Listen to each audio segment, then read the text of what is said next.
So I just installed my Avant4. Looks pretty clean.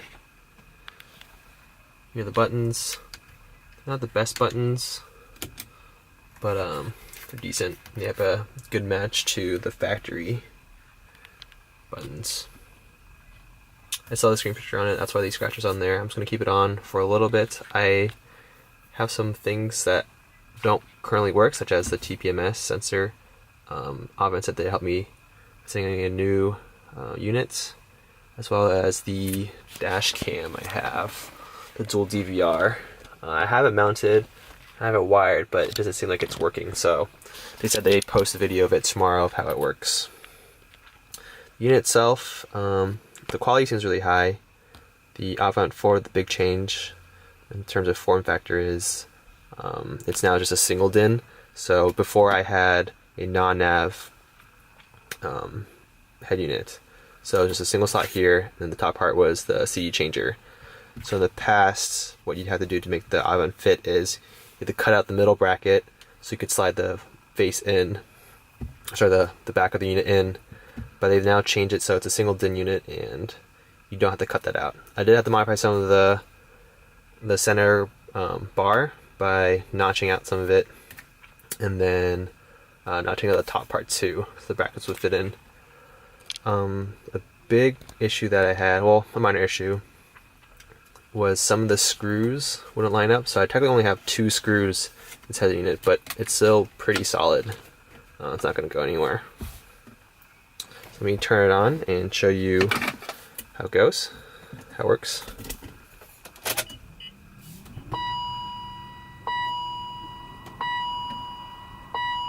This part you cannot change, I don't think. This multimedia navigation startups menu.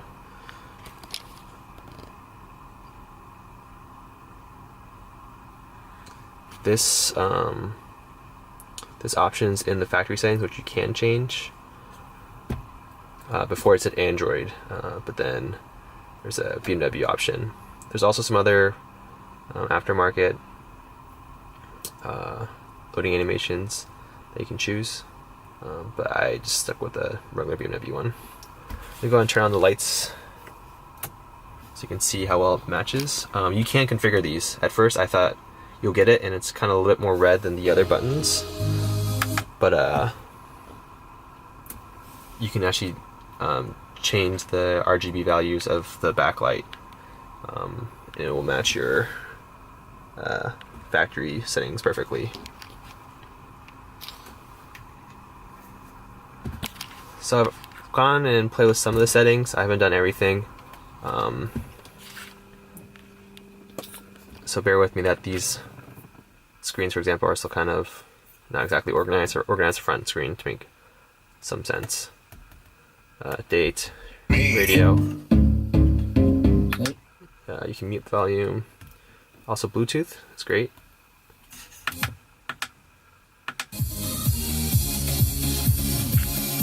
It automatically connected to my phone here when I got in the car. And your factory buttons still work. Volume up, volume down, next track, previous track. They all work, which is really, really awesome. RT just cycles through the different modes, so radio, music. This is a video technically. This cam button used to not show anything, but now I got to show the rear of the vehicle. I had to install this F-Cam app, and I don't exactly remember where I got it from. It was from one of the support pages. I showed it. So obviously the back works, the front does not. Avin said they would post a guide on the dual DVR, how to set it up. I've installed the app that they requested, which is this HD DVR app, which doesn't really show anything. It just shows this generic screen. You can kind of press buttons, but it doesn't seem like you can do anything. So hopefully I'll get that figured out. I guess let's go through the buttons. home. This one is back, so for example, if you're in a page, you can hit this back button to return to the previous page, or you can hit the top right button. Also works.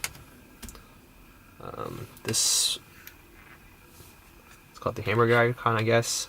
If you're in an app, say iBus, this will bring up the settings of the app.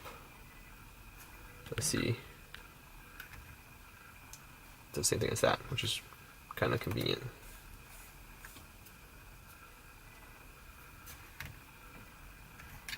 Go to that app. I have the head unit automatically I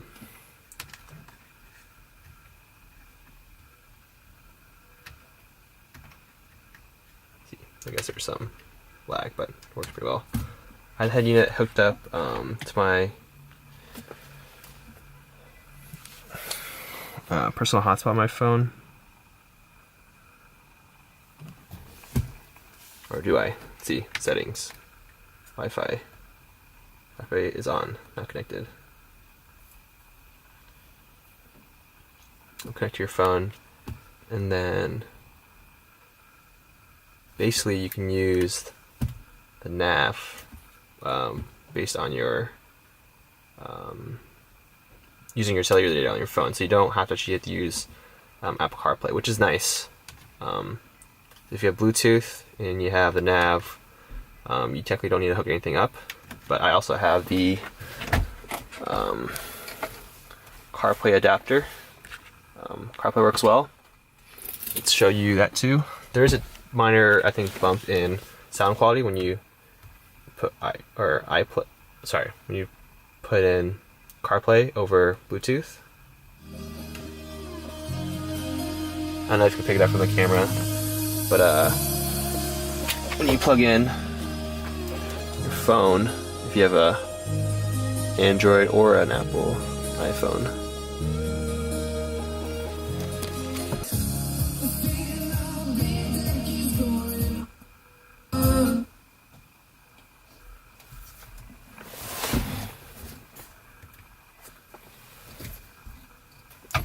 Spotify works.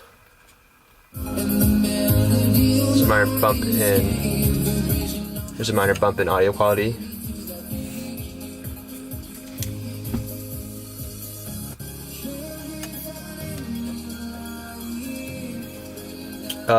If your screen goes black, I was wondering why this was happening. But at first, I would plug in CarPlay, and the screen would go black whenever the car was moving. It took me a while to figure out why the screen was going black, but I didn't know that was associated with the car moving. But there's actually a setting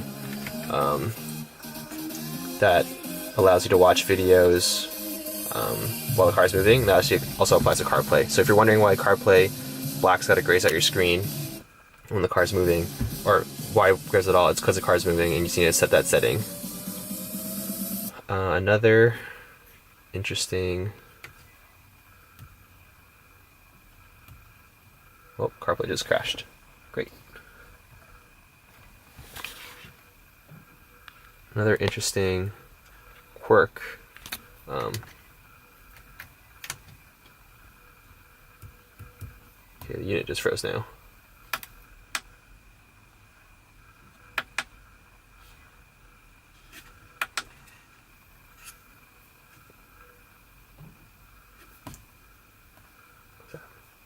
Let's say you're on the radio. I'm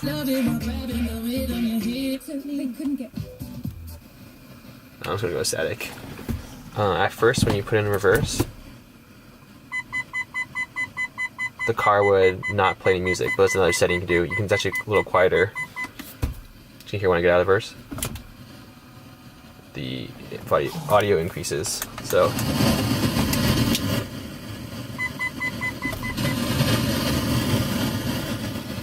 If you're wondering why your audio is not playing, there's also a setting for that in the car.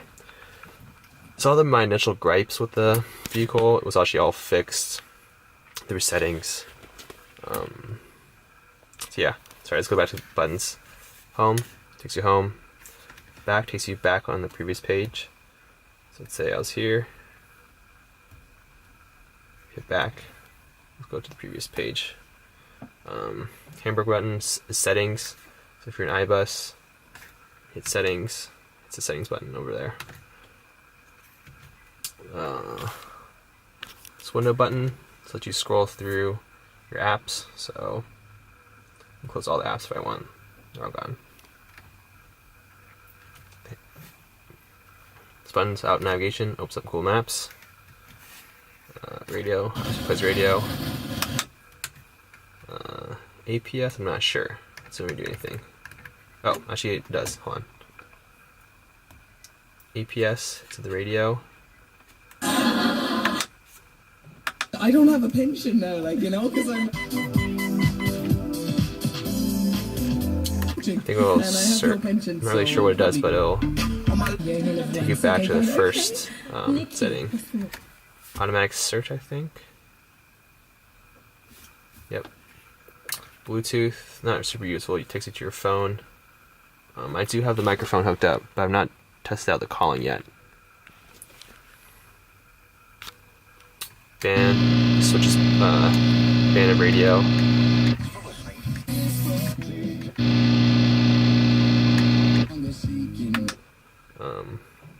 Call, end, except call, end.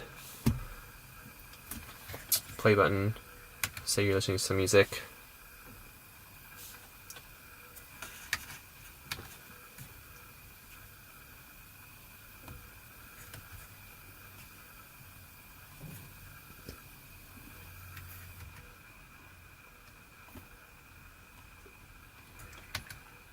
So you're listening to music, you can press play. So pause it. This button out here makes it loud. It's interesting. Cycles through tracks. I only have one track on my music, so that's why it's only one. But this button also works with your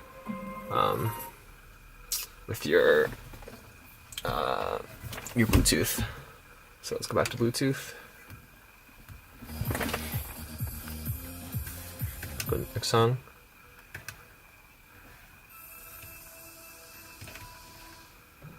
Play, pause. These buttons will not work with Apple CarPlay. Music just goes to your music.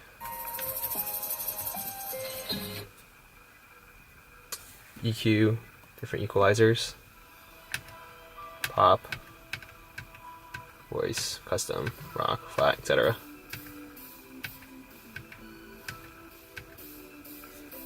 You can configure the custom EQ in your app settings. Avin, but I'm not really sure what it does. Cam button, you can look at your camera. That's again, the front camera doesn't work yet. Even said they'd send a tutorial on how to set it up. Mode, what's mode do? Has changed. Oh, it cycles to a different audio modes. Same as the RT button on your steering wheel. So it'll cycle through your music or your radio or some other features, I guess. Button settings, easy. This last one is a card slot.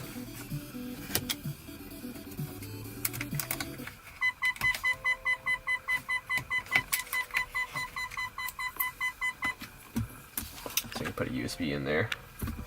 At first my button was actually flipped around, so I made a huge fuss that I thought this unit was messed up, but it's actually just flipped around, which you can do yourself.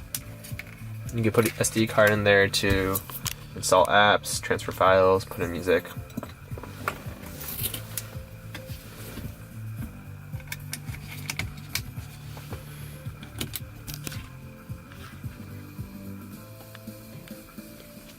Show you how fast the reverse camera is. It's pretty immediate. Even if you turn off the car. Let's turn it off. Let the unit shut down. Okay, I'm gonna put the car in reverse. I'm gonna turn the key on. You can see how fast it turns the reverse camera. Pretty immediate.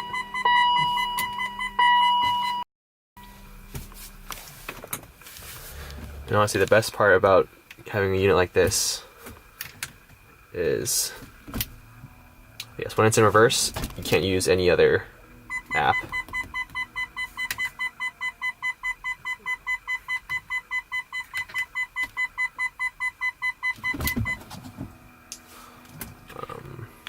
The best feature is the iBus, which you can get with any Android unit, but it's just nice to see your stock OBC functions still work. For example, you can see time, which updates automatically. I'm not sure what iBus setting it is, but I didn't touch the clock at all, and it automatically adjusted to the right day and date, which is awesome.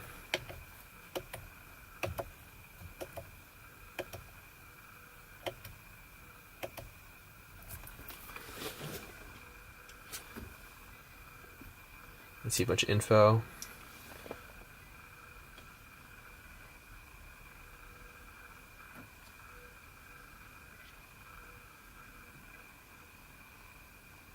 So interesting is that some of these settings are off. So, for example, the units are off. 47C, but it's actually 47F outside. Range 448. It's actually range of 448 miles instead of kilometers. Yeah, so I got to play around with the iBus settings, but it all looks pretty good. You see, gosh, this little diagram of the car. Turn on the lights, flash brights, turn signals. It's cool that all shows up. And you can do a bunch of other settings in the iBus. You can configure lights.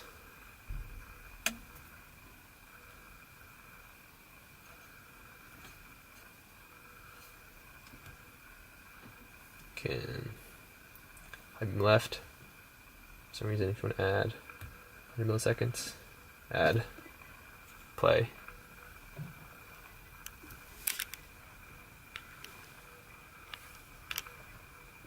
Play a flashlight for 1 second, which is kind of cool. For some reason, if you wanted to do a show, you could do that, I guess.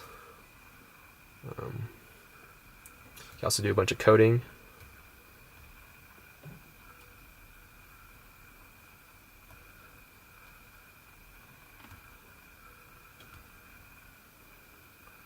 So, for example, if you want your LCM to check a certain light, you can program it all through here. Information, settings, more computer, GPS, central lock, coming home, leaving home. Activate coming home at closing when radio is connected.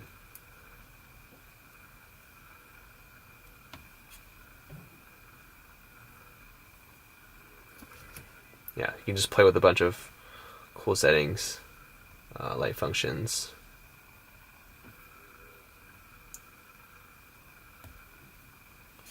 Go for blink. So instead of manually doing that, you just tap it and it'll do 3, which is really cool.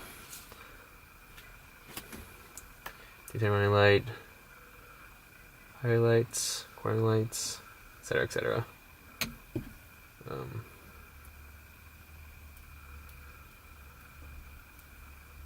Yeah. So all in all, I'm pretty happy with the unit. Quality has definitely improved, I think. I never played Bluetooth on my previous unit because it wasn't possible, but having a unit that plays wireless, it's great.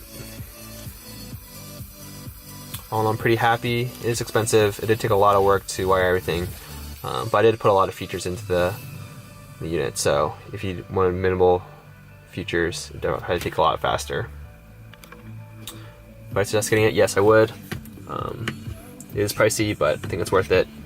I did get one of the first units for the Avant4, so I definitely was probably one of the pioneers of learning a lot of things, not a lot of documentation, but I only get better with time. I think even Avant themselves are still working on some of the manuals, so If you have any questions, drop a comment below or comment on my post on Expert Outpost.